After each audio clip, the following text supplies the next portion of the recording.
Hello student, I Dilip Kumar from SS Educational Institute.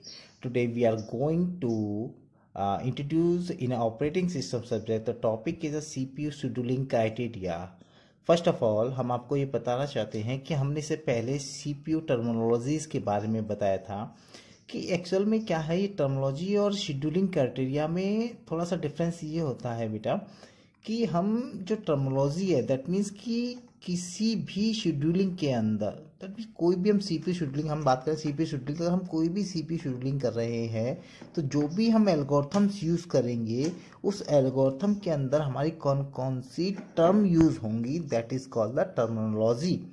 और scheduling in the sense scheduling का मतलब ये है कि हम उन टर्मिनोलॉजीज को यूज़ क्यों करते हैं, what is the benefit of these terminology, what is the output of these terminology. So that is the criteria of this scheduling. So first of all like that we have taken example कि अगर आप मान लीजिए कि आप किसी company के honour हैं, आपके पास आप किसी गाड़ी को खरीदने के लिए जाते हैं। आई मीन सो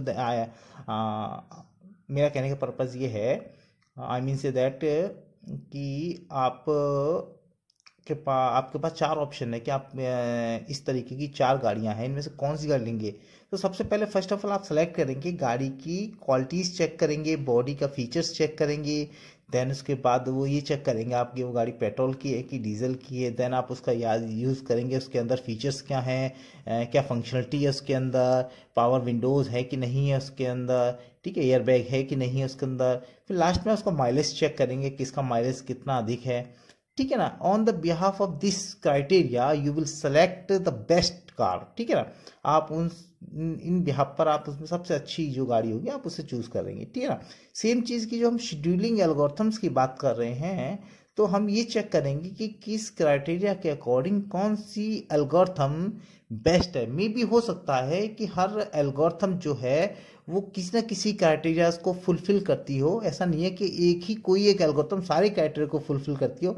कोई एल्गोरिथम पर्टिकुलर किसी चीज़ के क्राइटेरिया को फुलफिल करती होगी, कोई एल्गोरिथम पर्टिकुलर किसी प्रोसेस की शेड्यूलिंग पे कोई और क्राइटेरिया फुलफिल करती होगी, ठीक है ना। तो हम जो क्राइटेरिया लेके बात कर रहे हैं तो बेस्ट शेड्यूलिंग हम बात करेंगे कि कौन सी शेड्यूलिंग जो है ये लगभग जो हमारे क्राइटेरियाज है इन क्राइटेरियाज को फुलफिल करती है, ठीक है ना। और जो आगे की बात करेंगे हम जब हम शेड्यूलिंग्स के एग्जांपल्स या जो क्वेश्चन न्यूमेरिकल सॉल्व करेंगे और उसमें आपकी जो प्रॉब्लम्स होगी वो उसमें और आपकी क्लियर हो जाएगी, ठीक है ना। तो first of all we will discuss about the point number 1 CPU utilization. हमेशा जब भी हमने ऑपरेटिंग सिस्टम की बात करी है we always talking about the CPU utilization. That means का जो CPU का यूटिलाइजेशन है वो मैक्सिमम से मैक्सिमम होना चाहिए। दैट मीन्स CPU जो है वो बिजी रहना चाहिए, वो आइडल नहीं होना चाहिए। अगर CPU बिजी है दैट मीन्स का CPU का यूटिलाइजेशन प्रॉपर हो रहा है, ठीक है ना। अब बात करते हैं कि CPU यूटिलाइजेशन जो होता है उसकी रेंज क्या होती है। डेफिनेटली CPU या तो आइडल होगा या 100% एफिशिएंसी भी दे सकता है, वो उसका यूटिलाइजेशन 100% भी कर सकते हैं। But in practice we can say that the utilization of CPU may be 40% to 90% होता है। लगभग 40% से 90% के बिटवीन हमारा CPU यूटिलाइजेशन हमेशा चलता है, क्योंकि कुछ इसकी इंटरनल फाइल्स जो होती हैं CPU की ऑपरेटिंग सिस्टम की वो भी रनिंग में रहती हैं, ठीक है ना। तो इस तरीके से हम बात कर सकते हैं कि CPU यूटिलाइजेशन जो होता है वो 40 से 90% के बीच में भी होता है, ठीक है। जैसा कि आप देख सकते हैं CPU यूजेस को यहाँ पर। बात करते हैं second point, throughput. Throughput means the rate at which processes are complete per unit time. That means कि प्रोसेस का वो रेट है जिस पर वो पर यूनिट टाइम पे वो कंप्लीटेड हो जा रहा है, that is called the throughput, ठीक। Third point is the average turn around time.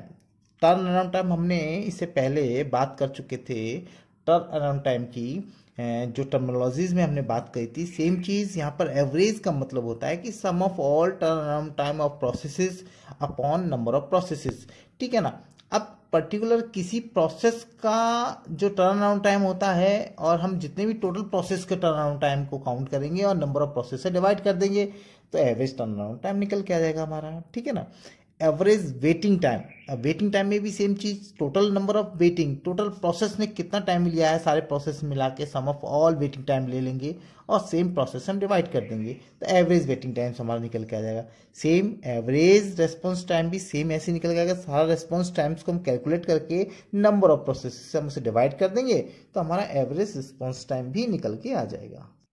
बात करें नेक्स्ट पॉइंट की, फेयरनेस। फेयरनेस जो है ये कोई कैलकुलेशन पॉइंट ऑफ व्यू नहीं है, ये थ्योरेटिकल पॉइंट ऑफ व्यू है। अब बात करें हम कि मान लीजिए जो हमने आपको दो तरीके की शेड्यूलिंग बताई थी कि एक प्रिमिटिव होगी एक नॉन प्रिमिटिव होगी। मान लीजिए कि नंबर ऑफ प्रोसेस आपके पास 10 हैं और अगर हम नॉन प्रिमिटिव वाली अगर हम शेड्यूलिंग यूज़ करेंगे तो अगर शॉर्ट में है कि दो ही प्रोसेसेस हैं हमारे तो हम कोई सी भी यूज़ कर सकते हैं, प्रिमिटिव या नॉन प्रिमिटिव कुछ भी यूज़ कर सकते हैं।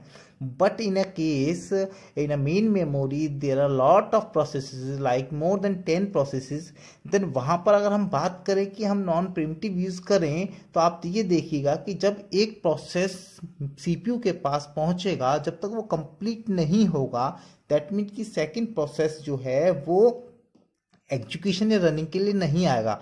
दैट मीन्स कहने का पर्पज ये है मेरा कि जैसे ही नंबर 10 आएगा दैट मीन्स कि आप देखिए कि वहां पर उस 10th प्रोसेस को आने में कितना टाइम वेट करना पड़ेगा, उस क्यू में कितनी देर लगा रहना पड़ेगा।